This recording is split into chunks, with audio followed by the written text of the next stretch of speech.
Buongiorno, bentrovati telespettatrici, telespettatori di Antenna 3. Entriamo in diretta anche per questo mercoledì 3 settembre per aggiornarvi su tutti i fronti della cronaca, dell'attualità e della politica. Vi dico già che fra pochissimo andremo a Chioggia per l'accoltellamento dell'altra notte. C'è un sospettato, un 25enne, sul posto ci sarà per noi la nostra Anna Maria Parisi che ci darà tutti gli aggiornamenti con questo 25enne che nel momento in cui è stato individuato dai carabinieri ha rischiato il linciaggio da parte della folla, ma appunto fra poco ci collegheremo con Chioggia. Vi daremo poi gli aggiornamenti sul fronte del maltempo. Ieri sera nuovo nubifragio, ci sono dei danni anche in Veneto, soprattutto nella parte di Zenzon di Piave, e poi vi porteremo a Trieste, una città pesantemente danneggiata, e poi ci collegheremo ancora con il Friuli Venezia Giulia, con Grado, perché appunto c'è un altro bimbo annegato, una bimba di 4 anni, una piccola turista tedesca, la tragedia ieri sera. Ci collegheremo quindi con Grado, ma in primo piano ci sono i temi dell'attualità. Andiamo subito ad Osson di Casier per un'importante opera pubblica. Se ne parla ormai da anni, da decenni, ma oggi c'è il via ufficiale ai lavori. Parliamo di Terraglio Est. Buongiorno Elena Dal Forno con Nicoletta Rizzetto. Elena. Buongiorno Cristian, naturalmente buongiorno a tutti i telespettatori e le telespettatrici di Antenna 3. Siamo proprio qui ad Osson di Casier, dove proprio qui qualche minuto fa il presidente Luca Zaia ha dato il primo colpo di benna, come vedete qui alla mia sinistra, per i lavori di questa imponente opera, 3,5 km, il cosiddetto Terraglio Est, un'opera attesa da oltre 40 anni, hai detto bene Cristian, decenni, e qui alle mie spalle proprio vedete il tabellone di quella che dovrà essere l'opera. Quindi il primo tratto, via delle Industrie, proprio qui dove ci troviamo noi ora, sarà 1,7 km di riqualificazione completa della via, con anche una pista ciclabile, e poi dopo la rotonda che verrà costruita 1,8 km che arriverà a collegarsi con la Postumia e quindi sgraverà tecnicamente tutto il Terraglio e la zona di Sant'Antonino dal traffico pesante. Ecco, proprio su questo punto ascoltiamo l'intervista realizzata con l'assessore ai lavori pubblici della Regione Veneto, Elisa De Berti, e poi questa sera nei nostri telegiornali ascolteremo tutti gli altri contributi, anche a partire da quello del Presidente della Regione Luca Zaia. Il Terraglio Est di fatto non è mai stata un'opera che ha attirato grandissima attenzione. I colloqui erano soprattutto con le associazioni di categoria, però in questi anni abbiamo lavorato. Ricordo che il 19 ottobre del 2017 abbiamo inaugurato il primo stralcio per un investimento del valore di 12 milioni. Questo è il secondo stralcio, altri 38 milioni di investimento importante che, come ha già detto il Presidente, collegherà il passante alla pedemontana, e quindi vuol dire creare un percorso dedicato a tutti i mezzi pesanti e liberare di fatto i centri dei paesi. Ecco, proprio sull'impatto ambientale erano le critiche maggiori contro questa opera. Ma allora, io credo che tutte le opere abbiano un impatto da tutti i punti di vista, poi ovviamente nella progettazione e nella realizzazione l'impatto ambientale deve essere contenuto il più possibile. Io faccio solo una piccola precisazione, vi ricordo che la pedemontana diventa un'opera al 70% in trincea, quindi con un incremento dei costi di costruzione e di gestione enormi rispetto ad un piano campagna, perché allora i comitati ambientalisti volevano che l'impatto ambientale fosse sostanzialmente diminuito il più possibile. Oggi quelle stesse persone che allora contestavano l'impatto ambientale oggi contestano la sostenibilità economica, perché ricordiamocelo, quindi quando parliamo di sostenibilità ambientale bisogna che le opere vengano realizzate, progettate e realizzate contenendo, uno, il disagio e due, l'impatto ambientale, e che siano sicuramente sostenibili. Quindi il Terraglio Est, io sono contenta perché con oggi avviamo i lavori dureranno un anno di fatto e si prevede la fine dei lavori entro il 2027, e quindi insomma è un'altra risposta che diamo importante al territorio, e sono sicura che anche tutte le associazioni di categoria oggi festeggiano insieme a noi.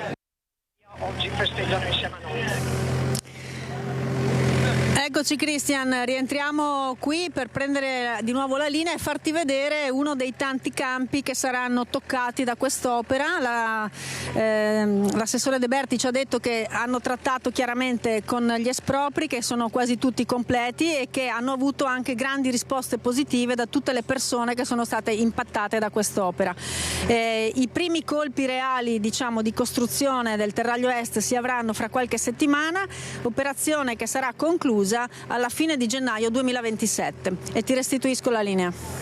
Grazie Elena dal Forno, grazie Elena con Nicoletta Rizzetto, grazie anche alla regia di Alessandro Granziera e Mattia Pizzaia. La cronaca: sono proseguite per tutta la notte le ricerche di Francesco Lucchetta, il 70enne di Ponte della Priula che si è allontanato da casa nella mattinata di ieri. Le operazioni si sono concentrate nella zona del Piave, lungo alcune vie al confine tra le frazioni di Colfosco e Ponte della Priula. Dopo il sorvolo di ieri pomeriggio con l'elicottero lungo il fiume Sacro alla Patria, le ricerche sono continuate via terra con il supporto degli uomini della Protezione Civile Comunale, dei Vigili del Fuoco e delle unità cinofile. Al momento le ricerche non hanno dato esito. L'UCL di Vigili del Fuoco, che coordina le operazioni, è posizionato, lo vedete, a poca distanza dall'argine del Piave. Finora sono stati vani anche i tentativi di individuare l'uomo con l'impiego dei droni utilizzati dai tecnici dei Vigili del Fuoco arrivati dal comando di Rovigo. Francesco Lucchetta è alto 1,80 m, di corporatura normale, ha capelli brizzolati e occhi marroni. Al momento dell'allontanamento indossava pantaloni grigi, una maglietta bianca a maniche corte e aveva con sé un ombrello multicolore. Chiunque lo avvisti o abbia informazioni utili alle ricerche è pregato di contattare il numero unico di emergenza 112. Sul posto per noi c'è la nostra Edi Caliman. Le immagini che vedete sono praticamente in presa diretta. Fra pochi minuti dovrebbero entrare in azione anche i sommozzatori, sempre dei Vigili del Fuoco. Sempre per la cronaca, con la vicenda di Fatos Cenai, il giallo di Fontaniva, c'erano liti frequenti tra Fatos Cenai e il vicino di casa, che ora è indagato per il suo omicidio. Questi gli aggiornamenti per quanto concerne l'omicidio di Fontaniva. Avrebbe trovato su internet tutto quello di cui aveva bisogno l'operaio quarantenne di Fontaniva, indagato per l'omicidio di Fatos Cenai, l'ex guardia carceraria albanese, trovato agonizzante l'8 giugno scorso. Su internet avrebbe acquistato una tuta da ciclista per camuffarsi prima dell'arrivo della vittima lungo via Casoni Basse e i componenti per costruire artigianalmente una pistola o modificarne una già esistente. Molte le liti tra Cenai e il vicino, ossessionato dai confini, dicono gli altri residenti della via. C'era stata anche una lite per delle telecamere di videosorveglianza installate dal quarantenne. E proprio le telecamere di videosorveglianza della zona lo avrebbero ripreso la mattina dell'8 giugno scorso, mentre percorreva la via dove poi è stato ferito Cenai. Lo scorso luglio i carabinieri avevano perquisito l'abitazione dell'uomo, sequestrando computer e cellulari per ricostruire anche gli acquisti fatti in rete. L'uomo per ora è indagato a piede libero, un uomo che i Cenai temevano, tanto da non vivere più nella casa dove hanno risieduto per anni. È abusiva la moschea di via Turazza, restiamo nel Padovano a Padova, nella città del Santo, e che sia abusiva lo dicono i verbali dei tecnici comunali mandati dall'amministrazione dopo le proteste dei consiglieri leghisti e dell'europarlamentare Cisinta. Così dunque a Padova. Quella di via Turazza a Padova è una moschea abusiva, a certificarlo il sopralluogo dei tecnici comunali in quello che è dichiarato un centro islamico, non un luogo di culto. Nell'ingresso principale, si legge infatti nel verbale, è ben visibile un cartello con dicitura moschea in lingua araba. Proseguendo si accede in un ex negozio, ora un unico locale, con pavimentazione in moquette e arredi quali scaffali per scarpe, libreria con opuscoli, armadi, bacheche con vari avvisi, tutti in arabo, e tuniche. Il centro islamico di via Turazza era stato aperto 13 anni fa e aveva fin da subito suscitato critiche da parte dei residenti.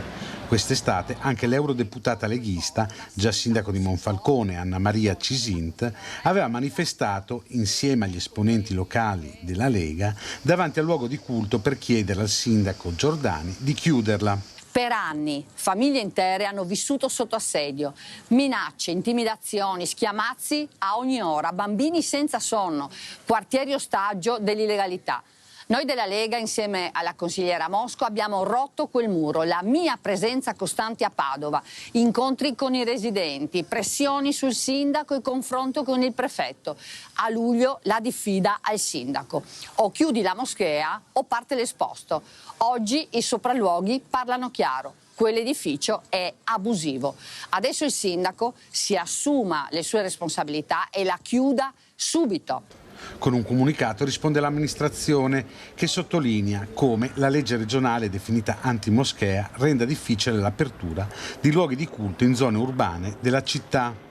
L'assessore Antonio Bressa sottolinea che contestualmente alle azioni per riportare la legalità e assicurare il rispetto della legge sono stati contattati i rappresentanti delle comunità islamiche per governare un fenomeno che esiste, si legge nella nota, verso l'obiettivo dell'integrazione e del dialogo in un contesto di legalità e sicurezza. Subito a Chioggia dalla nostra Anna Maria Parisi con Sandro Ponchio. I fatti sono quelli noti, l'accoltellamento shock di Sottomarina. Ci sono degli sviluppi, c'è un 25enne sospettato, ma ci racconta tutto Anna Maria Parisi. Buongiorno Anna Maria. Sì, buongiorno, eccoci in diretta dall'ospedale di Chioggia dove si trova sempre ricoverata in rianimazione la trentenne tedesca accoltellata nelle scorse ore mentre si trovava in vacanza a Sottomarina di Chioggia, mentre si trovava in vacanza a passeggio col suo cagnolino Lucky, un maltese di 11 mesi, scomparsa dopo l'aggressione di cui ancora c'è grande mobilitazione per la sua ricerca. Ricoverato anche il sospettato fermato nelle scorse ore dai carabinieri e giunti a lui dopo diverse segnalazioni, così dai testimoni ascoltati in caserma e anche dalle telecamere di videosorveglianza dell'area in cui è avvenuta la violentissima aggressione, cioè tra Viale Vittor Pisani e via Vespucci. Dunque l'uomo, si tratta di un ragazzo di 25 anni con problemi di natura psichiatrica del posto di Sottomarina. Inizialmente era stato ricoverato per degli accertamenti, ma è giunta proprio notizia in questo momento che sarebbe stato sottoposto anche a un TSO. Ascoltato tutta la notte in caserma dai carabinieri, non sarebbe stato collaborativo nel corso dell'interrogatorio e non avrebbe fornito alcun dettaglio nemmeno in merito al famoso coltello con cui è avvenuta l'aggressione, un coltellaccio, ricordiamo, di ben 30 centimetri. Ora qui con noi, accanto a noi, ci sono anche tanti altri colleghi della carta stampata di altre TV che sono in attesa di capire quando il sindaco di Chioggia, Mauro Armelao, che era con noi fino a pochi istanti fa, salirà a dare il proprio saluto alla trentenne tedesca perché appunto, ripetiamo, verrà a breve dimessa dal reparto di rianimazione e dalla rianimazione verrà ricoverata nel reparto di chirurgia. Con lei comunque il fidanzato e il figlio del fidanzato ancora sotto shock per quanto accaduto. E allora se sei d'accordo ripercorriamo insieme i momenti concitati di quella violentissima aggressione, con proprio sentendo la voce dei protagonisti, cioè i testimoni, e anche la voce del fidanzato della trentenne tedesca che dice: grazie a Dio è andato tutto bene. Si cercano ancora, ti ripeto, appunto si cerca ancora il cagnolino della trentenne tedesca, ancora con i droni. Sarebbe stato avvistato anche oggi presso alcuni stabilimenti, così da alcuni bambini, ma la mobilitazione continua, quindi il servizio e poi linea a voi. E caccia all'aggressore che col volto travisato da un casco la scorsa notte verso le 23 a Sottomarina, con una violenza inaudita, ha sferrato almeno 12 fendenti al volto, al collo e al capo ad una turista tedesca di 30 anni di origine polacca che era a spasso col suo cagnolino lungo viale Vittor Pisani all'angolo con via Vespucci. A salvare la donna un primo testimone chiave, questo cittadino marocchino che nel vederla in pericolo di vita le è corso incontro insieme alla cugina, mettendo in fuga l'aggressore. Vado lui, hai visto lui, vado un coltello. Hai visto l'aggressore col Sì. coltello?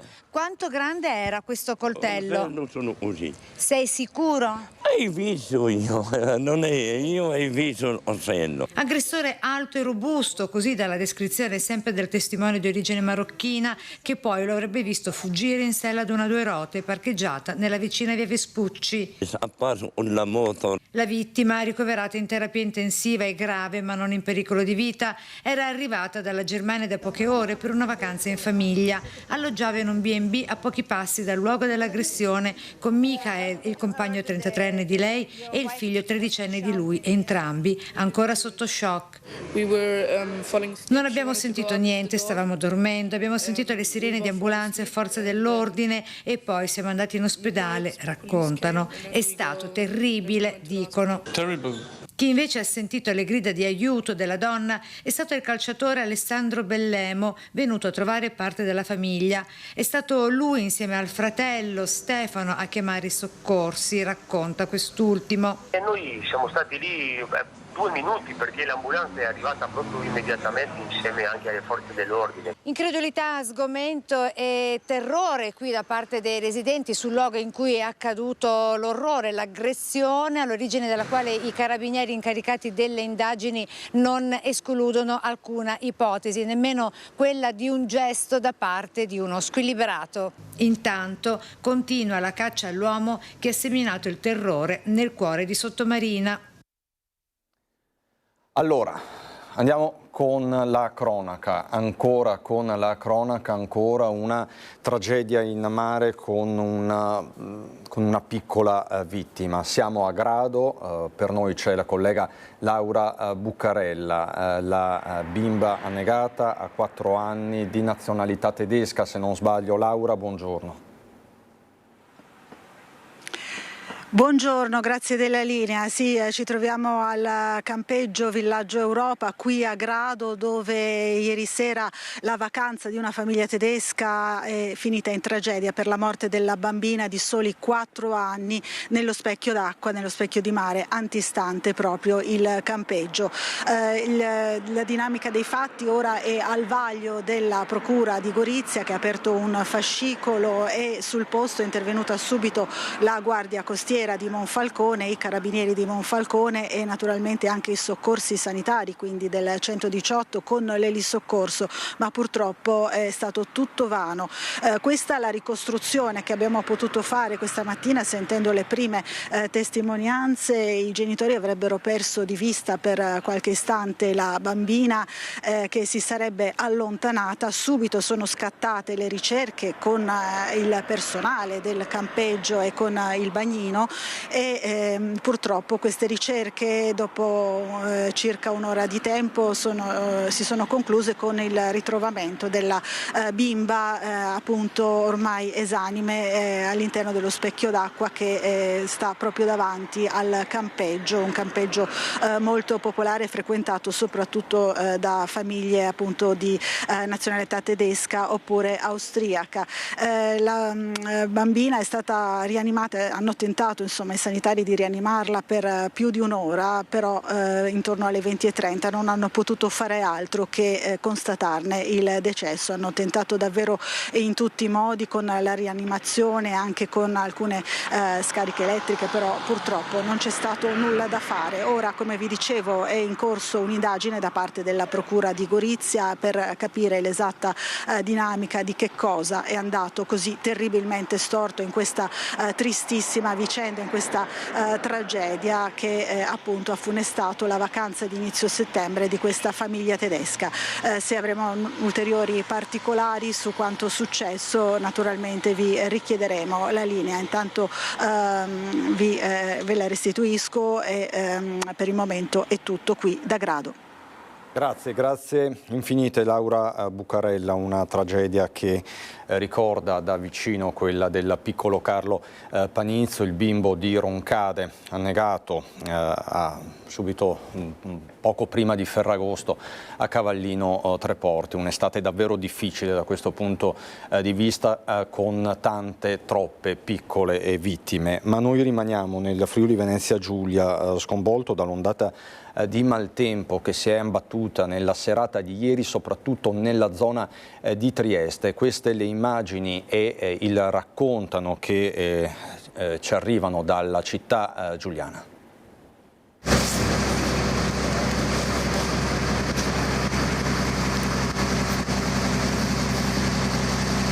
Ecco uno degli incredibili effetti del maltempo notturno a Trieste, dell'ondata di pioggia. Siamo in via dell'Eremo, il muraglione di cinta di queste palazzine è crollato sopra 2 vetture in sosta. Per fortuna nessuno si è fatto male, ma il danno è chiaramente pesantissimo. La via è chiusa. Come vedete, muraglione letteralmente sgretolato, vigili del fuoco sul posto a operare per mettere in sicurezza l'area, residenti lì sopra che naturalmente sbalorditi dall'effetto della pioggia. Questa, la vedete, è ciò che resta della ringhiera sovrastante che è venuta giù, è stata strappata in maniera veramente incredibile. La siepe e tutto quello che resta del cemento armato che teneva sulla struttura, rigonfiata evidentemente dalle piogge di oggi e che poi è ceduta. Questi sono i detriti che il maltempo ha portato con sé.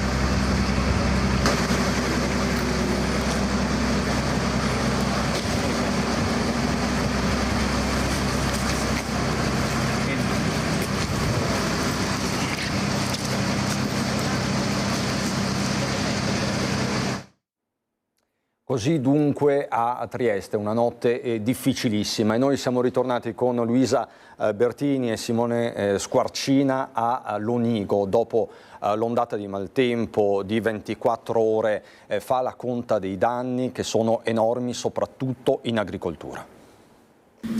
Dopo il maltempo si fa la conta dei danni, intaccata l'agricoltura, il comparto agricolo nelle zone tra Brendola, Sarego e Lonigo, dove ci troviamo adesso in compagnia di Luca Rezzadore della Coldiretti. Facciamo un po' la panoramica di quello che è il danno soprattutto ai vigneti in un periodo delicato. Sì, allora i danni sono stati nel comune di Lonigo, Brendola e Sarego, soprattutto danni da vento, come si può vedere, i filiali sono stati rovesciati dalla forza del vento, e macchie di leopardo c'è anche un po' di grandine, però il danno più grosso è stato fatto dal vento, che è stato veramente intenso e forte. Poi alcuni allagamenti, perché anche l'acqua caduta è stata eccessiva, e quindi c'è anche ovviamente entrare nei terreni per poter raccogliere subito i prodotti, perché sono pieni di acqua e quindi è difficile entrare con le macchine.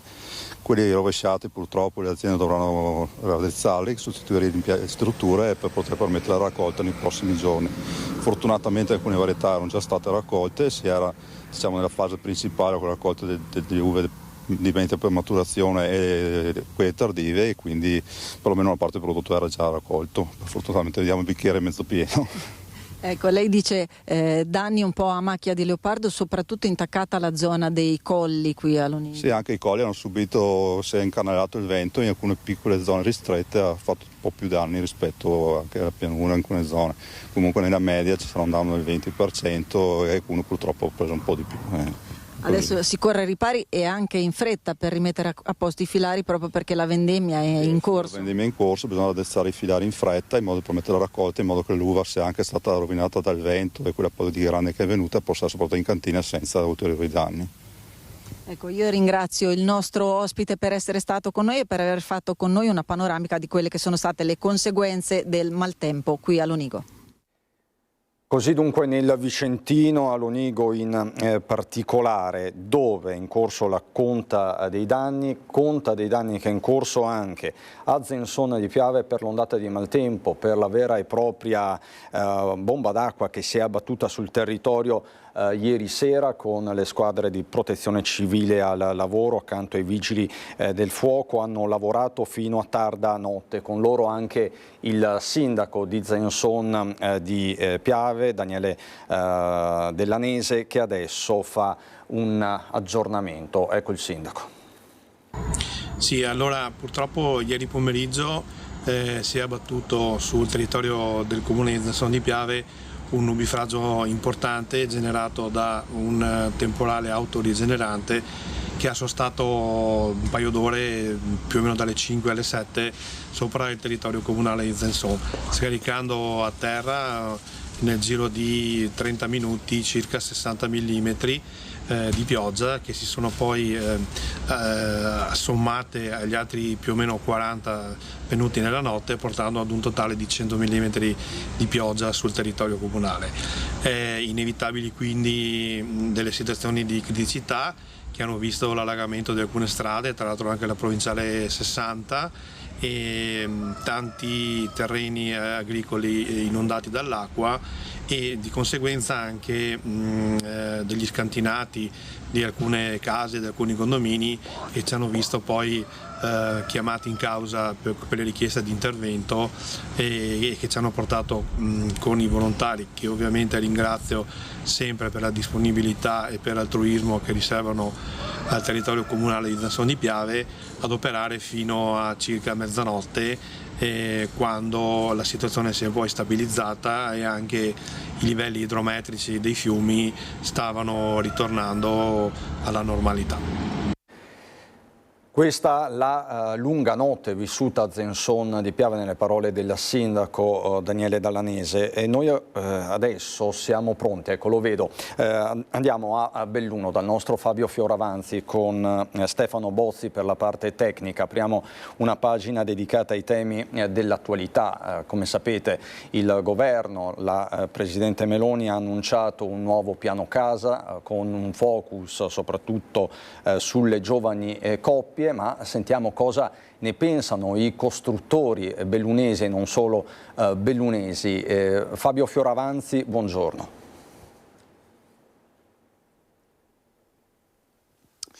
Grazie per la linea, siamo a Belluno con un ospite che è presidente di Confedilizia Belluno, ma è anche o soprattutto vicepresidente nazionale di un'associazione. Io lo dico per correttezza, perché Confedilizia uno può pensare che siete costruttori. No, voi siete, c'è scritto proprietà edilizia. Il nome posso dire che inganna un po'.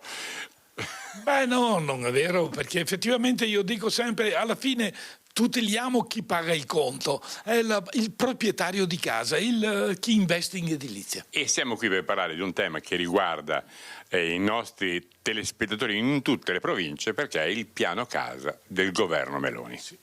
Piano casa che dalle indicazioni, dagli inizi, sembra positivo, visto che da parte nostra, anche come Confedilizia, per poter rilanciare l'edilizia, per dare una stabilità sul settore. Devo dire che finora è solo un enunciato, è stata la dichiarazione che ha fatto la Presidente in occasione del meeting di Rimini. Adesso dobbiamo vedere documenti alla mano, perché un provvedimento del genere è un provvedimento che deve essere elaborato, e quindi lo stesso governo lo deve elaborare e presentare. Voi cosa sperate che contenga il documento una volta che sarà ufficiale? Ma io direi che noi quello che speriamo su questo è veramente tanto cominciare a dire che gli alloggi effettivamente cominciamo a prendere mano a tutti quegli alloggi vuoti che sono dell'edilizia popolare, che sono tantissimi dati dichiarati. Qualcuno dice ma devono essere ancora ristrutturati, devono essere sistemati, fatelo. Quindi è lì che bisogna fare, utilizziamo il patrimonio pubblico prima di tutto, poi c'è il privato ha tutto interesse per affittare. Qui voglio sfatare un discorso di ma i proprietari non vogliono, attenzione, ci sono casi e casi, qualcuno tiene a disposizione l'immobile perché magari deve arrivare il figlio o devono arrivare altre condizioni, no? Sull'uso, o perché anche ha intenzione di ristrutturarlo. Quindi attenzione, la proprietà privata è a disposizione per poter locare gli immobili. Ha tutto interesse il proprietario a locare l'immobile. Ultima cosa, c'è più offerta o c'è più richiesta? Ma direi che tutto sommato sono bilanciate. È un fatto nel tempo, se io ricordo ancora negli anni scorsi, è un motivo che si ripete. Cioè, immobili ce ne sono, bisogna trovare la quadra anche con il proprietario. E con questo è tutto, grazie per averci ascoltato, linea allo studio.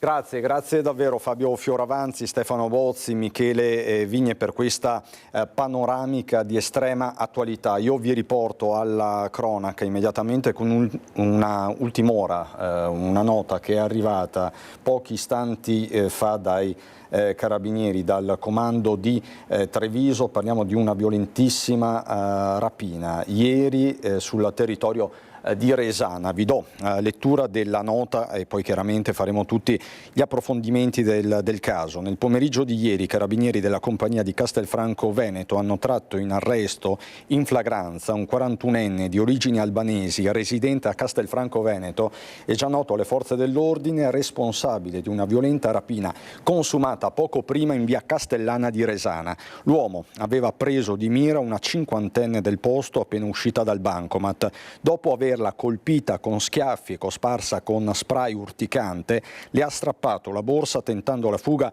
a bordo di un ciclomotore. A fermarlo è intervenuto il marito della vittima, un uomo di 43 anni che lo ha spinto a terra, subendo però a sua volta un'aggressione con un casco da parte del rapinatore, riuscito così a darsi alla fuga a piedi. Le immediate ricerche disposte dai carabinieri hanno consentito di rintracciare l'uomo in una zona rurale poco distante, dove aveva tentato di confondersi cambiandosi d'abito e liberandosi del casco e della refurtiva. Addosso all'arrestato è stata trovata la somma di 100 euro restituita alla vittima. I coniugi, trasportati all'ospedale di Castelfranco Veneto, hanno riportato lesioni giudicate guaribili rispettivamente in 15 e 7 giorni. Il ciclomotore usato dal malvivente abbandonato sul posto è risultato rubato a luglio a un 44enne residente sempre nella Castellana, Castelfranco Veneto. Gli ulteriori accertamenti hanno permesso di raccogliere concordanti elementi che riconducono l'arrestato ad altre 2 rapine avvenute sempre in zona. Quindi, riepilogando, c'è un 41enne di origini albanesi che è stato arrestato in flagranza di reato nella giornata di ieri dopo aver rapinato una coppia di coniugi. Avete visto con quali modalità estremamente violente. Quindi ha colpito a schiaffi una donna di 50 anni che aveva appena fatto un prelievo al bancomat, colpita con schiaffi e cosparsa con spray urticante. Le ha strappato la borsa tentando la fuga a bordo di un ciclomotore. È intervenuto in sua difesa il marito 43enne che ha spinto a terra il rapinatore, ma che a sua volta è stato aggredito con un casco. Quindi il rapinatore ha aggredito il 43enne con il casco che stava utilizzando per la fuga e poi appunto si è allontanato a piedi, ma i carabinieri sono riusciti a rintracciarlo, a braccarlo e quindi ad arrestarlo in flagranza. Vedremo anche nelle prossime ore che esito avrà il giudizio direttissimo, perché come sapete nei casi di arresto in flagranza poi si procede con giudizio direttissimo. Quindi una violenta rapina a Resana in via Castellana. Cronaca, sempre cronaca, andiamo adesso a Este dove dopo un inseguimento, anche qui un inseguimento, è stato arrestato un 29enne nordafricano trovato in possesso di diverse dosi di cocaina. I residenti di Borgo Frassine, una località di Montagnana nella Bassa Padovana, avevano segnalato la presenza di attività losche in un parcheggio della zona. I carabinieri, arrivati sul luogo, hanno sorpreso un 29enne nordafricano, già conosciuto dalle forze dell'ordine, mentre alla guida di un'utilitaria cedeva una dose di hashish ad un giovane del luogo. Vedendo i militari, ha ingranato la marcia ed è scappato. Dopo un breve inseguimento, il 29enne è stato fermato nella vicina provincia di Verona. Perquisito, è stato trovato in possesso di 19 dosi di cocaina e 270 euro in contanti. Lo straniero è stato quindi arrestato e trattenuto nelle camere di sicurezza del comando della compagnia di Este. E noi torniamo sui tragici fatti di Villorba, perché è stato denunciato a piede libero per omicidio stradale il 18enne alla guida dell'auto che a Villorba ha travolto un 71enne rimasto ucciso. Il ragazzo era al volante, ormai come sapete senza patente, un fatto davvero sconcertante. A Ponzano intanto il dolore dei familiari della vittima. No, scusate, ma no, non me la Erika, la figlia del professor Diego Lapen, si scusa ma non se la sente di parlare. Gli occhi rossi racchiudono tutto il dolore per la tragedia che ha colpito il padre, ex vicepreside dell'Itis Fermi, 71 anni, travolto in via Trento a Villorba mentre era in sella alla sua bici da una 500 condotta da un ragazzo di 18 anni. Quel dolore profondo ma composto che avvolge l'abitazione di via Diaz. Poco dopo arriva anche il fratello Tommaso. Vengo da un viaggio molto lungo, mi dispiace ma preferisco evitare, grazie. Nella villetta di Ponzano è un continuo via vai di amici e familiari, nessuno ha voglia di parlare. Forte lo shock per quanto accaduto. L'impatto è stato duro. Da un lato il dolore della famiglia di Diego Lapen, dall'altro le indagini che proseguono per ricostruire esattamente quanto accaduto. Nei confronti del 18enne di origini cubane domiciliato a Mogliano è scattata la denuncia per omicidio stradale. Era lui al volante della 500 che ha travolto Lapen mentre era in sella alla sua bicicletta, sbalzandola a diversi metri di distanza. Il corpo del professore è finito nel giardino di un'abitazione mentre la bici è rimasta agganciata alla ringhiera. Per l'uomo non c'è stato nulla da fare. Si è scoperto poi che il ragazzo si trovava al volante dell'auto intestata alla madre senza aver mai conseguito la patente. Così racconta il sindaco Francesco Soligo, tra i primi ad aver raggiunto il luogo della tragedia. Non ho avuto modo di scambiare parole con il ragazzo, al momento era molto scosso. Non possiamo tollerare comportamenti irresponsabili che mettono a rischio la vita degli altri. Chi si mette alla guida senza i requisiti previsti dalla legge commette un atto gravissimo e deve rispondere con pene esemplari. Ha aggiunto Soligo che questa mattina ha incontrato la moglie e la figlia della vittima. Questa mattina ho incontrato la moglie e la figlia del professore, le ho accompagnate per le pratiche burocratiche e la tensione è ancora molto alta. Diego Lapen per anni ha insegnato prima al liceo Da Vinci, poi all'Itis Fermi, di cui ha ricoperto anche l'incarico di vicepreside. Lo ricorda così una vicina e madre di una sua alunna. Come professore come lo ricordate? Buono, sì, buono, sempre disponibile, sì. Lo vedeva spesso in bicicletta? Sempre sì, passava di qua a piedi col cane, con la figlia, con la moglie, sì. No, guardi, mi dispiace da morire, proprio. È una cosa grande, perché pensare vai fuori, fare un po' di moto, diciamo, e non torni più. Anche gli altri vicini lo descrivono come una persona buona, gentile, spesso lo vedevano in sella alla sua amata bicicletta. Andava via in bicicletta e ho saputo la notizia, triste notizia insomma. È riservato, anzi no, purtroppo mi dispiace tanto perché sì, era una persona, parlava spesso, era buono. Lo vedevo uscire in bicicletta? Sì, vedevo uscire in bicicletta. Siamo davanti all'ennesima vittima da incidente stradale per comportamenti irresponsabili. Chi guida deve essere responsabile. Questo è il concetto che ribadisce il presidente della provincia di Treviso, Stefano Marcon. Siamo ancora qui per l'ennesima volta a piangere una vittima da incidente stradale per comportamenti irresponsabili. Non si può abbassare la guardia. Come provincia stiamo continuando nell'opera di sensibilizzazione sia nei confronti degli over 65 che degli under 35, cercando di coinvolgerli e far instillare in loro il senso della responsabilità che ci vuole quando si guida un automezzo. Non ti concede mai una seconda opportunità, puoi essere causa di male a te stesso e agli altri, quindi il comportamento di chi guida, ribadisco ancora una volta, deve essere responsabile. Questi fatti sono inaccettabili, dove sono le nostre leggi noi vittime non possiamo sempre perdonare, anche se in questo caso il presunto responsabile ha 18 anni. Queste le parole che mi scrive proprio in questo momento Romina Ceccato, che conoscete tutti, presidente di ALBA, Associazione per la sicurezza stradale. Esprime la sua solidarietà ai familiari, basta parole. È vero, c'è un tavolo di coordinamento in corso, ma qui serve un'azione significativa da parte del governo. Così dunque Romina Ceccato, ma parla anche l'avvocato difensore del 18enne che ha provocato l'incidente di Villorba e fa sapere che il ragazzo piange ininterrottamente da quando è successo il dramma. Il ragazzo, mi riferisce la mamma, è sotto shock, continua a piangere da ieri e ricorda poco. Riferisce di avere un ricordo annebbiato, nel senso che ricorda di aver avuto un annebbiamento nel momento appunto in cui stava conducendo l'autovettura e poi si è reso conto dell'impatto. Continua a piangere, ricorda poco o nulla il 18enne di origini cubane, responsabile del tragico investimento di Villorba in cui ha trovato la morte il 71enne Diego Le Pen. Nell'abitazione di Mogliano in cui è domiciliato con la madre si è chiuso nel silenzio. Il giovanissimo, che non aveva mai conseguito la patente né aveva il foglio rosa, non era in stato di alterazione, non aveva assunto quindi né alcol né sostanze, come sottolinea il suo difensore, l'avvocato trevigiano Fabio Crea, perplesso sulla ricostruzione del sinistro. Dinamica, direi, in questo momento difficile da ricostruire, particolarmente strana trattandosi di un rettilineo.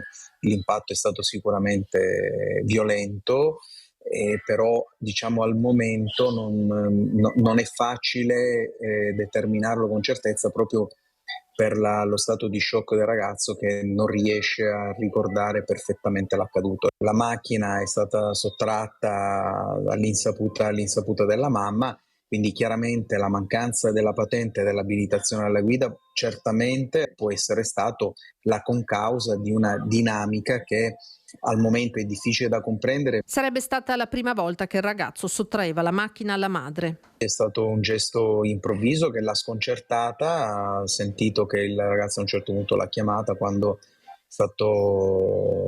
è avvenuto l'incidente mortale, il ragazzo l'ha chiamata subito e la mamma è rimasta altrettanto scioccata dal fatto di non vedere l'autovettura fuori dalla propria abitazione. La difesa attende ora lo svolgimento degli accertamenti da parte della procura, l'autopsia probabilmente e gli approfondimenti sulla dinamica rispetto alla quale l'avvocato ipotizza di nominare un consulente di parte. Il suo assistito, incensurato, è al momento indagato a piede libero per omicidio stradale. Credo che anche il fatto che oltre al danno non sia scappato, questo è un elemento che nella tragedia, nel reato, nella disgrazia può aver consentito alla procura di non procedere nella richiesta di misura. Quanto alla famiglia della vittima, non ci sono stati al momento contatti da parte del 18enne e della madre con i figli di Le Pen, troppo recente l'accaduto. Successivamente credo che un percorso di avvicinamento ci possa essere,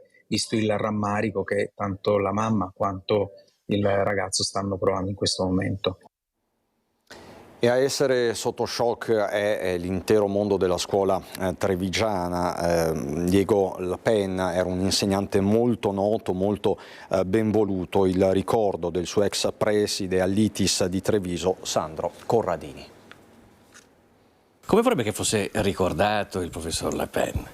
Brava persona, sempre cosciente del ruolo, si è sempre impegnato a fondo verso i ragazzi, molto corretto e poi una persona capace, perché lui come insegnante era bravo, capiva i ragazzi. Un uomo con molte qualità. Questo è stato il professor Diego La Pen, scomparso drammaticamente a 71 anni, travolto da un'auto mentre percorreva in bicicletta via Trento a Villorba.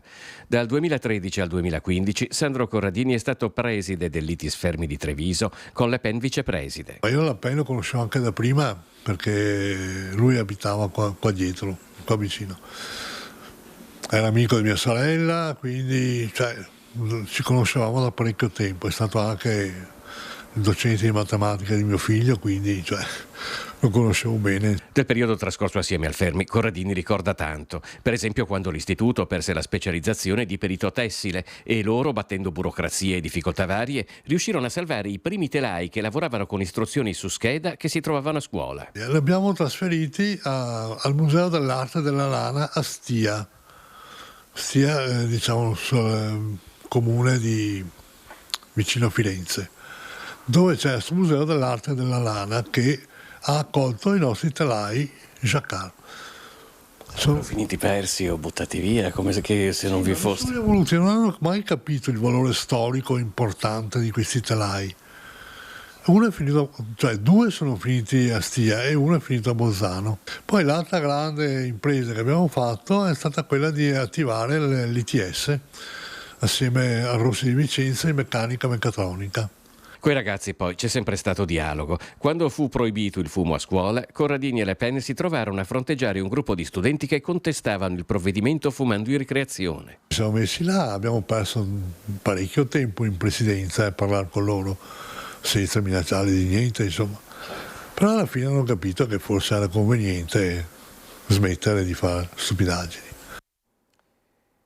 È stata a lutto la pagina dell'Istituto Superiore Statale Giorgi Fermi di Treviso. Saluto a Diego La Pen, vi do lettura solo di qualche riga. Difficile in un momento di così grande dolore tracciarne un ritratto. Formato negli anni con competenze e umanità centinaia di studenti che potrebbero raccontare aneddoti e ricordi. Tutti loro però sarebbero concordi anche a distanza di anni nel riconoscerli la correttezza nelle sue valutazioni.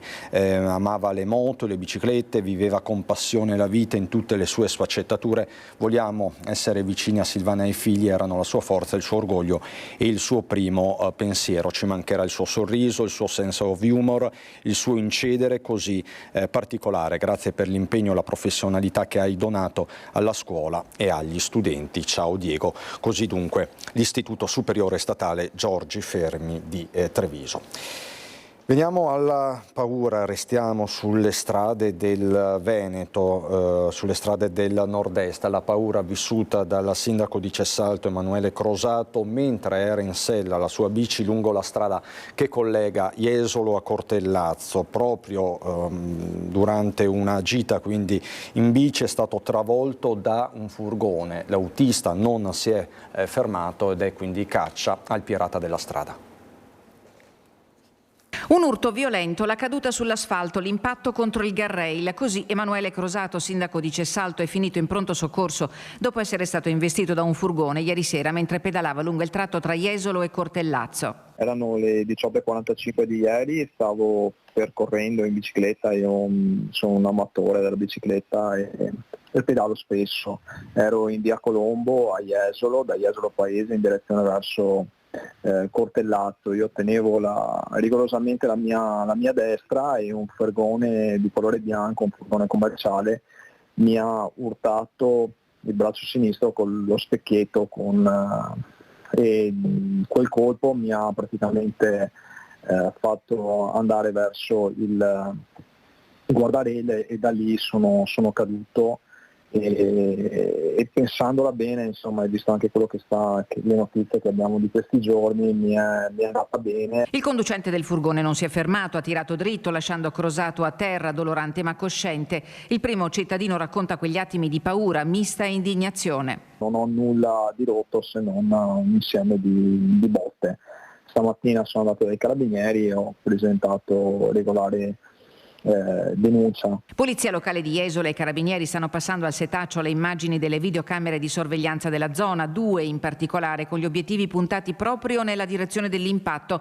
Potrebbero avere già individuato furgone e conducente che ha violato il codice della strada, omettendo di fermarsi e di prestare soccorso. Rimane la tristezza da una parte, perché comunque poteva fermarsi e osservare il fatto, insomma, e magari prestarmi un minimo di aiuto. Dall'altra parte la fortuna che abbiamo dei nuovi sistemi tecnologici che ci permettono, perché sono stato avvisato che il veicolo stava arrivando ad alta velocità e proprio poco prima dell'impatto da un sistema della Garmin che appunto mi ha avvisato che arrivava il veicolo. Crosato l'ha letteralmente scampata grazie al radar installato sotto il sellino della bici che avvisa della presenza di veicoli in avvicinamento emettendo più suoni, e dalla fortuna di avere il caschetto. Cosa che non vedo purtroppo spesso, magari ormai vedo tutti i ciclisti, diciamo amatori, che hanno il caschetto, però non lo vedo indossato ad esempio dalle persone comuni che utilizzano la bici per andare a fare la spesa o i bambini per spostarsi. In bocca al lupo quindi Emanuele Crosato, che è spessissimo nostro ospite, quindi in bocca al lupo, e insomma avete sentito una disavventura che poteva avere conseguenze ben peggiori. Domani alle 15:30 a Cornude i funerali di Massimiliano Chiarellotto, l'operaio di 52 anni tragicamente scomparso domenica sera in un incidente stradale a Nogaré di Crocetta del Montello. Chiarellotto, conosciuto da tutti come Maci, stava rientrando a casa quando ha perso il controllo del suo scooter, finendo contro un palo della luce. Dopo il funerale in chiesa, il feretro raggiungerà il cimitero di Ciano del Montello. La famiglia ha chiesto che eventuali offerte vengano devolute all'Aido. E poi ci sono gli incidenti sul lavoro, anche questa una vera e propria piaga. L'ennesimo incidente è successo ieri nel primo pomeriggio a Santa Maria di Sala. Incidente sul lavoro a Caselle di Santa Maria di Sala, a 2 passi dal centro commerciale Prisma e dal Mega. Poco dopo le 13, un operaio di circa 50 anni, originario dell'Est Europa, residente da tempo nel Veneziano, è caduto al suolo precipitando da un'impalcatura posizionata a una decina di metri d'altezza.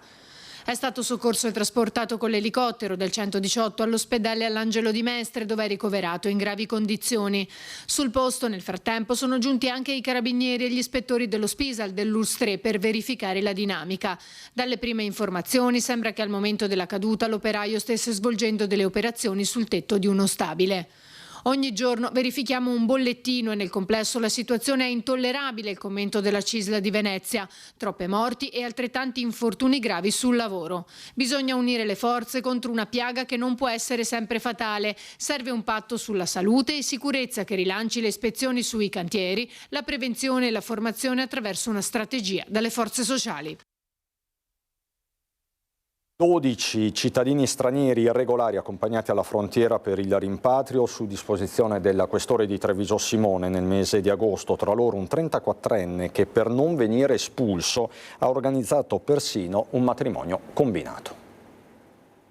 Irregolare nel territorio nazionale, con una serie di precedenti di polizia alle spalle per falso e violazioni del codice della strada, un 34enne di origini serbe ha cercato di ottenere il permesso di rimanere in Italia organizzando un matrimonio combinato. Al momento di procedere con le pubblicazioni, la polizia locale di Treviso lo ha smascherato e il questore Alessandra Simone ne ha ordinato il rimpatrio.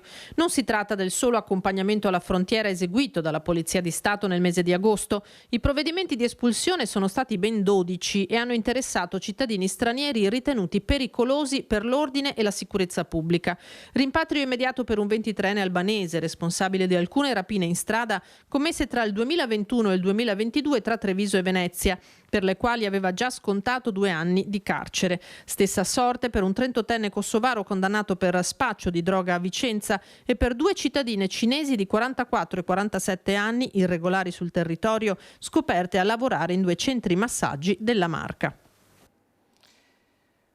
Allora, prima di andare in pubblicità e raccontarvi di altri fatti, vi ricordo uno dei fatti del giorno, la nota che è arrivata qualche istante fa dai carabinieri di Treviso, la rapina di ieri in via Castellana a Resana, una coppia, marito e moglie, lei 50enne, lui 43enne, che sono stati aggrediti violentemente da un 41enne albanese che poi è stato abbraccato dai carabinieri. La donna è stata schiaffeggiata, è stato poi gettato addosso anche dello spray urticante. L'uomo che ha tentato di difendere la moglie ha rimediato addosso il casco, quindi gli è stato lanciato addosso il casco che l'uomo stava utilizzando nella fuga a bordo di un ciclomotore. Poi si è allontanato a piedi ed è stato quindi rincorso, identificato dai carabinieri. Quindi un fatto molto grave, anche perché i due coniugi hanno riportato anche dei giorni di prognosi 7 e 15, così dunque in via Castellana a Resana. Noi ritorniamo fra qualche istante di pubblicità. Di nuovo in diretta prosegue il racconto di questo mercoledì a Nord-Est, un racconto che è iniziato dalla svolta nelle indagini, parliamo dell'accoltellamento shock di Sottomarina con quella trentenne finita all'ospedale con gravi ferite. Bene, c'è un sospettato, un ragazzo di 25 anni del posto che è stato portato nella notte in caserma e che ha rischiato di fatto anche il linciaggio. Parliamo di un episodio che ha sconvolto la località balneare, Chioggia intera, che ha portato la località alla ribalta delle cronache nazionali. Si cerca ancora il cagnolino di questa trentenne turista che passeggiava appunto a Sottomarina quando è stata aggredita. Queste le immagini quindi del 25enne portato in caserma a nottetempo e della folla che si è in qualche modo formata perché appunto non è passato inosservato. Poi vi ho detto di questa rapina nel pomeriggio di ieri in via Castellana a Resana con una coppia di coniugi aggredita violentemente. Anche su questo ritorneremo, i temi della sicurezza. Poi tra l'altro nel corso di questa prima edizione vi porterò anche a Bassano che si interroga dopo l'aggressione shock ai danni di un professore all'inizio della scorsa settimana. Anche in quel caso è stato identificato l'autore, ma restano tanti temi, resta il tema della violenza, resta il tema della salute mentale, temi che entrano, il tema della sicurezza entra di diritto nella campagna elettorale ormai iniziata. Verrebbe da dire iniziata da molto tempo. Ne sa qualcosa Flavio Tosi, che è collegato con noi oggi. Grazie Flavio Tosi, buongiorno e ben ritrovato. Buongiorno a voi. Ecco, dicevo, poi entriamo nella tattica, nella strategia elettorale, però il tema della sicurezza c'è e dovrà per forza esserci in questa campagna elettorale. Sì, dovrà esserci, anche se ovviamente a livello regionale c'è una competenza residuale, magari anche importante, perché la Regione, se ritiene, come fa peraltro e sta già facendo, può mettere a disposizione dei comuni risorse per telecamere, per tecnologia, intelligenza artificiale, cioè per migliorare la gestione della sicurezza dal punto di vista tecnologico. Perché poi in realtà invece le due competenze restano in capo ai sindaci per una parte e ovviamente allo Stato con le forze dell'ordine dall'altra parte. Una delle cose che però appunto questa non è una competenza regionale, è una competenza, secondo me un'urgenza, un'emergenza nazionale che finora non si è pensato di considerare, ma che è davvero, non è la soluzione probabilmente di tutti i mali, ma ne risolverebbe parecchi, è la questione di abbassare l'età della punibilità tout court, così com'è, da 18 anni a 14 anni. Perché oggi sappiamo, abbiamo visto quel caso clamorosissimo vicino a Milano, dove quella signora è stata ammazzata, investita dai neanche 14 anni, 13 anni, e questi sono assolutamente impunibili, sono stati tolti alle famiglie, messi in comunità, però non si può fargli nulla, perché la legge italiana che prevede che sotto i 14 anni non si possa fare assolutamente nulla. E fra i 14 e i 18 non si può fare quasi nulla, perché poi c'è l'affidamento in prova. Di fatto le misure che vengono applicate dai 14 ai 18, salvo casi enormi, non si applica nulla. Invece, visto che oggi i cosiddetti maranza, che sono spesso italiani di seconda generazione, ma se sono italiani di seconda generazione sono italiani, perché hanno cittadinanza.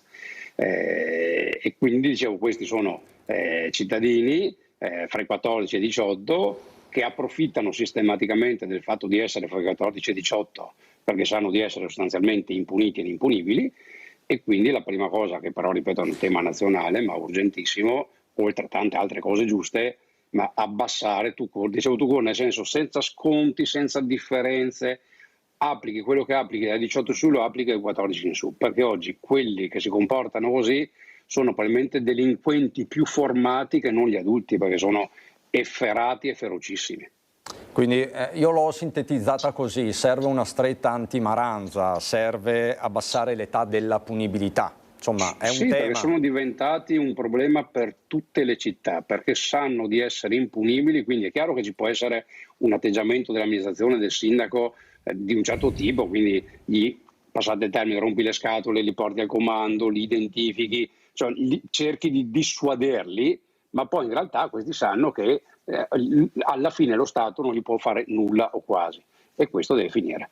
Allora, io Tosi le faccio sentire la proposta sempre sul tema della sicurezza di Luca Zaia, che ieri da Palazzo Balbi è ritornato a parlare di braccialetti elettronici. Così Zaia.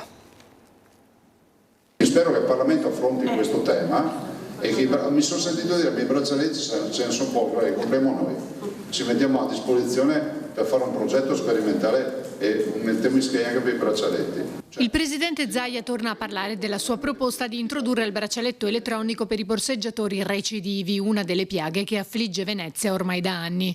E se non ci sono i soldi, dice, li mettiamo noi. Giriamo col ring, con l'anello che ci dà tutti i dati biologici del nostro, tutti i dati, riguardanti il nostro stato di salute. Abbiamo nuove tecnologie che ci aiutano a fare tutto. Noi compriamo a comprare i braccialetti, li compreranno gli enti locali. Guarda, i sindaci sono felici di queste robe. Lo strumento, continua Zaia, è basato sulla georeferenziazione. Potrebbe segnalare immediatamente, anche con un avviso acustico, se il soggetto tenta di rientrare nelle aree da cui è stato interdetto, per proteggere Venezia e i turisti. Il braccialetto elettronico per il borseggiatore significa sapere dov'è, perché è georeferenziato, fargli il DASPO per evitargli di andare nelle zone dove lui non deve andare, perché se uno ha come attività rubare, di certo non può andare in mezzo a luoghi affollati, in piazze affollate, dove sai che comunemente va a rubare.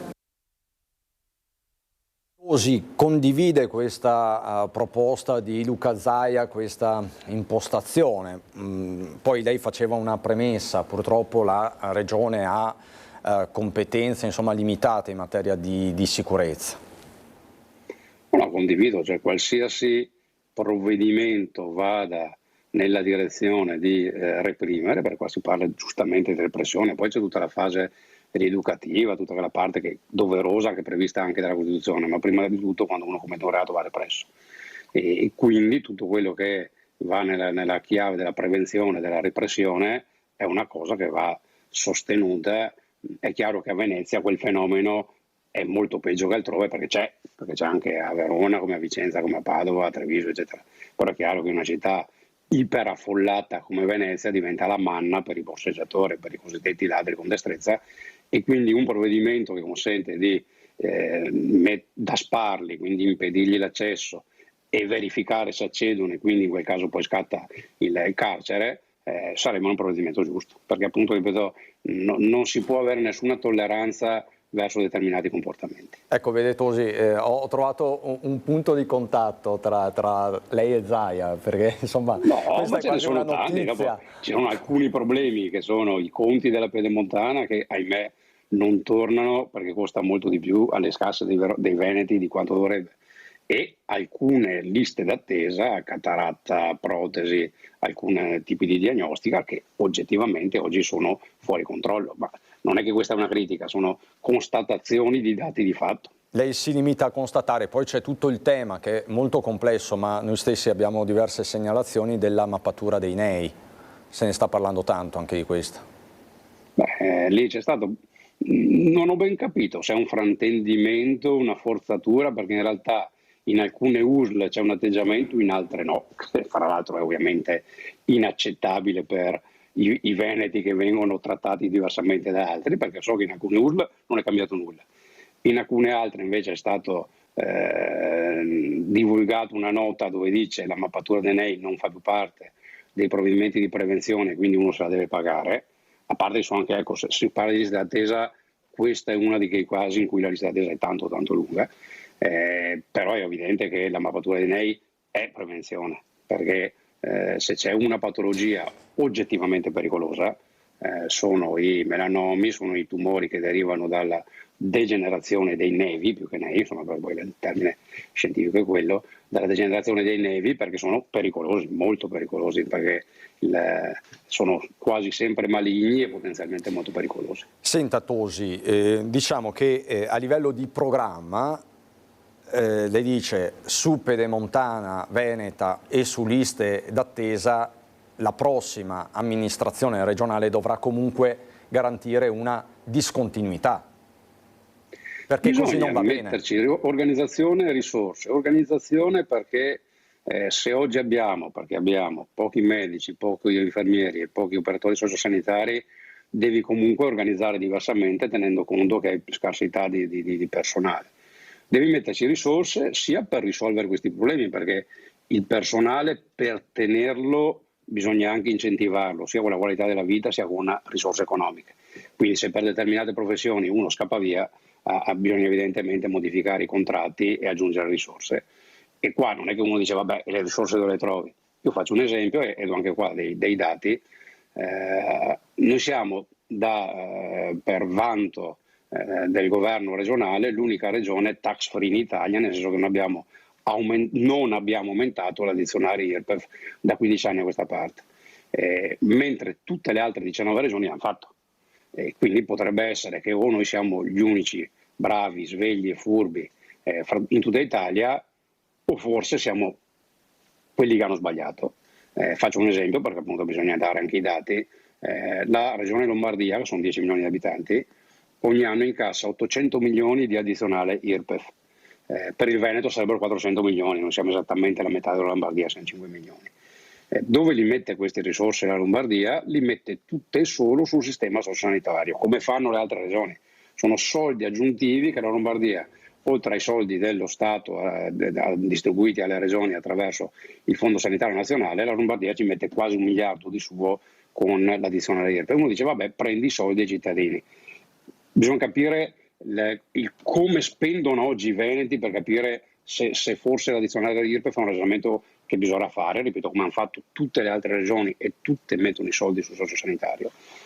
I veneti l'anno scorso per prestazioni privatistiche, cioè si sono comprati prestazioni specialistiche in sanità, hanno speso 3 miliardi e 900 milioni, cioè abbiamo speso quasi 9 miliardi. Cioè rispetto ai 12 miliardi che costa, che vale il sistema sanitario pubblico regionale, i veneti hanno aggiunto quasi 4 miliardi, che è una cifra immensa, per pagarsi prestazioni specialistiche. E le prestazioni specialistiche se le paga o chi sta bene, sceglie, perché è un diritto anche pagarsele e andare nel privato. Molto spesso, la gran parte, chi prova nel pubblico ha liste d'attesa troppo lunghe e alla fine va nel privato e paga. Con che differenza? Che se tu la prestazione specialistica te la paghi tu cittadino e vai dallo specialista a farti una visita, sappiamo tutti che viaggi fare 150 e 200 euro, talvolta anche di più, ma 150-200 euro. Se tu li ricavi dall'addizionale IRPEF, quella prestazione non costa più a te o al sistema sanitario 150 o 200 euro, costa meno della metà. Perché quando tu vai in forma specialistica, privatistica, ovviamente il professionista ti chiede di più, anche perché deve guadagnarsi di più, a spese, perché c'è uno studio, da pagare un affitto, da pagare un dipendente, una segreteria, tecnologia e quant'altro, e quindi ha un costo molto superiore. Se tu la identica prestazione, identica come te la desse il privato, la fai transitare attraverso la convenzione pubblica, ti costa la metà. Quindi vuol dire che l'addizionale IRPEF che tutte le altre regioni mettono, e mettono, ripeto, i soldi tutti sul sociosanitario, consentono di ottenere molte più prestazioni, e quindi i veneti, anziché pagare come pagano 4 miliardi all'anno per visite privatistiche, ne spenderebbero molti, ma molti di meno. Questa, insomma, penso sia una delle sue principali proposte sul tavolo della trattativa politica, perché comunque è una proposta prorompente, dirompente per certi versi, e soprattutto se si guarda... Secondo me sarà una scelta obbligata. Sarà una scelta obbligata, ma secondo lei con i suoi colleghi di coalizione troverà una quadra proprio su questo? Perché sappiamo che il non mettere l'addizionale IRPEF per Luca Zaia, per la Lega, è stato quasi un mantra in questi anni. Vero, ma anche vero che proprio quando si è arrivati all'aumento dell'IRAP, facendo una scelta secondo me sbagliata da un punto di vista del modo di applicazione, cioè meglio lavorare sull'IRPEF dove puoi decidere, perché questo si può fare, su quali scaglioni agire, e quindi per dire chiedere più soldi a Flavio Tosi. Flavio Tosi sta bene economicamente e quindi io Regione con l'addizionale IRPEF la taro sugli scaglioni e chiedo più soldi a Flavio Tosi rispetto a chi invece ha un reddito più basso e quindi non è giusto chiedergli i soldi. L'IRAP va a colpire il sistema produttivo e addirittura va a colpire anche gli investimenti e le perdite, quindi l'IRAP è molto più sbagliato come strumento dal punto di vista fiscale, però ripeto, quando si arrivò alla discussione sull'addizionale IRPEF, sull'IRAP, che noi non votammo l'aumento come Forza Italia, però in quel dibattito ci furono anche esponenti della Lega che dissero che loro al loro interno come Lega avevano dibattuto se era meglio ragionare sull'IRAP o sull'IRPEF. Quindi diciamo che i famosi nodi, lei dice, arriveranno al pettine per quanto riguarda proprio queste scelte di finanza pubblica, che poi sono quelle che incidono sulla pelle dei cittadini. Senta Tosi, siamo partiti dai contenuti per arrivare alla tattica, alla strategia. Solitamente si fa il contrario, anche perché penso che ormai il tempo stringa e i veneti vogliano, insomma, sentir parlare anche di contenuti. Questo fantomatico, famigerato tavolo del centrodestra, quando è che si riunisce e quando scioglierà il nodo veneto? Perché c'è chi dice, e lo abbiamo anticipato anche nel titolo, che si intende aspettare il verdetto delle Marche per fare delle valutazioni. Che succede? Ma allora è possibile che si intenda aspettare il verdetto delle Marche. In Veneto sappiamo che abbiamo una condizione fortunata come centrodestra, ovvero sia che chi sarà il candidato scelto da Giorgia Meloni, Antonio Tajani e Matteo Salvini vincerà. Perché questa è la storia, come in Emilia Romagna, noi perdiamo sempre, loro in Veneto perdono sempre. Quindi ecco, non abbiamo la asfissia di essere presi per il collo da dire perché altrimenti perdiamo. In Veneto, grazie a Dio, gli elettori veneti hanno sempre scelto intelligentemente il centrodestra, quindi c'è questa serenità. Dal punto di vista dei tempi ci sono, perché ormai penso sia quasi scontato che si voti il 23 novembre e quindi le liste si presentano il 24 ottobre, quindi già da oggi abbiamo un mese e mezzo abbondante per presentare le liste, quindi non abbiamo 3 giorni. Il tema Marche potrebbe essere posto, non è stato detto, ma può essere perché nei tempi c'è, perché le Marche votano il 28-29 di settembre, il presidente uscente è di Fratelli d'Italia e Fratelli d'Italia oggi, che è quella più a credito rispetto a noi della coalizione, perché la Lega ha 4 governatori presidenti, noi idem o addirittura 5, quindi è chiaro che se c'è qualcuno che è più a credito è Fratelli d'Italia, che ne esprime 3, essendo invece il primo partito alla grande della coalizione. Quindi può darsi che si voglia aspettare l'esito delle Marche, dove l'uscente appunto di Fratelli d'Italia, le Marche votando a fine settembre, teoricamente il tempo per decidere anche dopo ci sarebbe. Diciamo che se nelle Marche vince il centro-sinistra, la Lega in Veneto se la deve mettere via?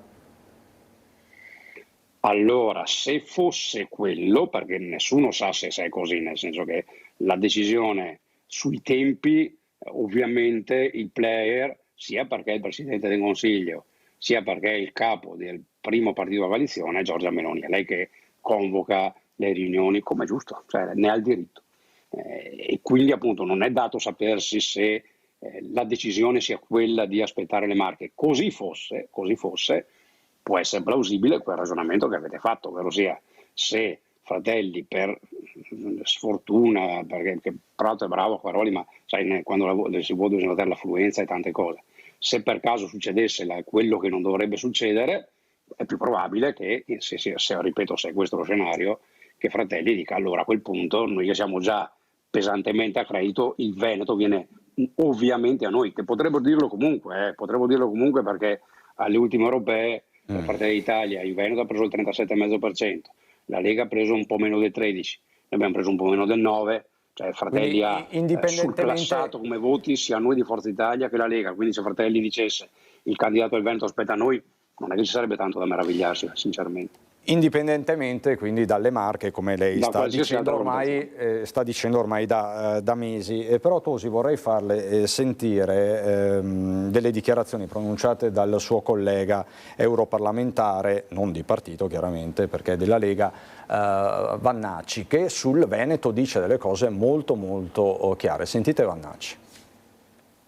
In Veneto a Oppeano porto Vannacci, la festa della Lega, sono, oltre che essere europarlamentare eletto nella Lega, sono anche il vice segretario federale della Lega, quindi porto me stesso e conto di portare un po' di Bruxelles proprio a Verona, in Veneto, dove qualcuno dice che Vannacci non piace, ma io ricordo a tutti che in Veneto Vannacci alle ultime europee ha preso 72.000 voti, che sono circa il quadruplo del secondo candidato della Lega che mi ha seguito nelle liste elettorali.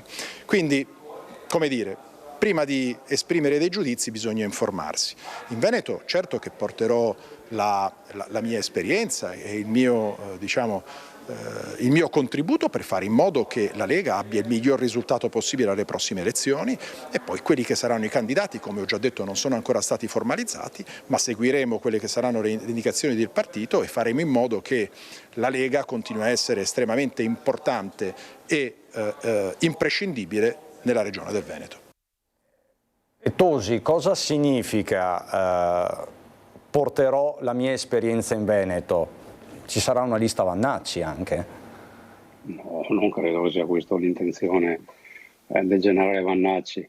Intende la sua esperienza di uomo dell'esercito, delle istituzioni adesso che è europarlamentare, ma non penso che abbia la più pallida intenzione di mettere in campo una lista Vannacci, perché ha detto io sono della Lega, sono vice segretario e collaborerà alla stesura delle liste. Immagino, questo è plausibile, che se ha dei nomi da proporre, li proporrà Alberto Stefani per le varie province.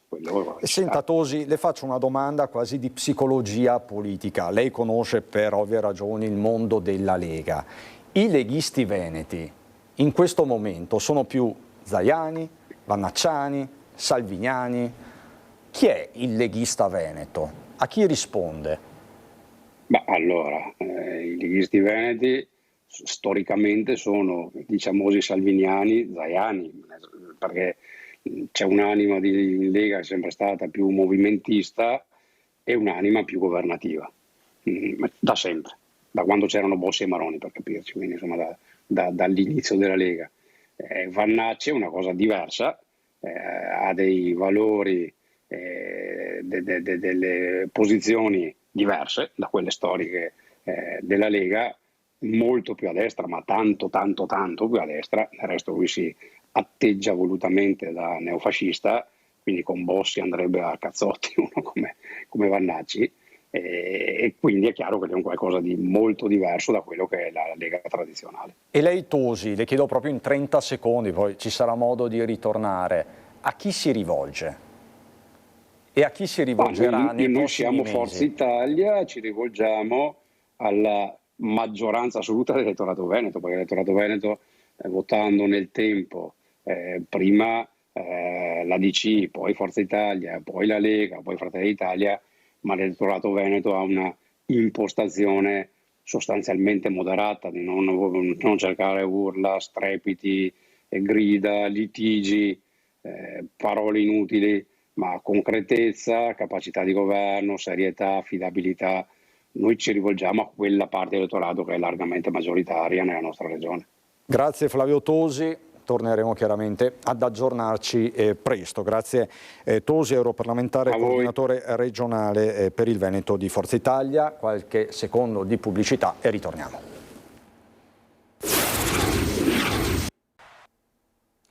Di nuovo in diretta, battute conclusive, fra poco ripercorreremo i fatti principali di giornata, ma prima andiamo a Vittorio Veneto, dove la sindaca Mirella Bagliana è pronta a scrivere una lettera al ministro Salvini. Il nodo è quello dell'A27 e delle frane del Fadalto, un'emergenza che è diventata fenomeno. Chiediamo al Ministero, in particolare appunto al Ministro Matteo Salvini, una collaborazione per instaurare un proficuo dialogo con Autostrade per appunto riuscire a trovare la soluzione a questo problema che si sta protraendo. La lettera firmata è pronta per essere inviata. Indirizzo Villa Patrizzi, Roma, sede del Ministero delle Infrastrutture e dei Trasporti. La richiesta della sindaca Bagliana è chiara: non far pagare il pedaggio nel tratto di A27 Vittorio Veneto Nord Fadalto, percorso dai cittadini e dai lavoratori che per lavori notturni all'autostrada e le numerose interruzioni della statale Alemagna si trovano a dover pagare per andare al lavoro e tornare nelle proprie case. Ricordiamo che questo tratto di strada serve il Vittoriese, ma non solo, quindi dal Vittoriese verso tutto l'Alpago, quindi a una chiusura naturalmente devono entrare in autostrada e pagare il doppio pedaggio dell'andata e il ritorno. Una situazione che persiste dall'anno scorso e che si sta protraendo.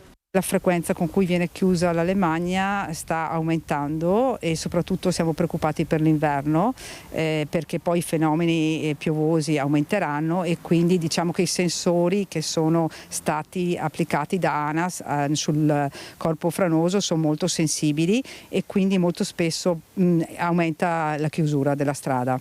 Intanto sulla A27 per lavori di manutenzione alle barriere antirumore la stazione di Vittorio Veneto Nord subirà chiusure notturne programmate nelle notti di mercoledì 3, giovedì 4 e venerdì 5 settembre.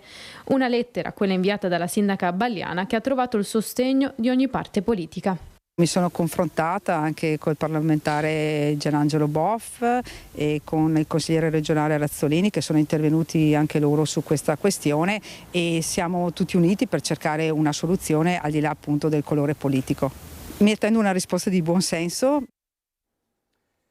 Così a Vittorio Veneto, solo il tempo di ricordarvi che questa sera torneremo sulla rapina violenta di Resana, di via Castellana, con quella coppia aggredita di fatto davanti nei pressi dell'ufficio postale. Torniamo poi sulla tragedia di Grado, quella bimba tedesca di 4 anni annegata nella serata di ieri, una tragedia del tutto simile a quella del bimbo di Roncade di Carlo Panizzo. Torneremo poi sui danni del maltempo, soprattutto in Friuli Venezia Giulia e sui fatti di Sottomarina. C'è un 25enne sospettato portato in caserma che a un certo punto ha rischiato anche il linciaggio da parte della folla. La 30enne turista è sempre grave ma sta migliorando, si trova ricoverata all'ospedale di Chioggia, dove in mattinata è stato anche il sindaco di Chioggia, Mauro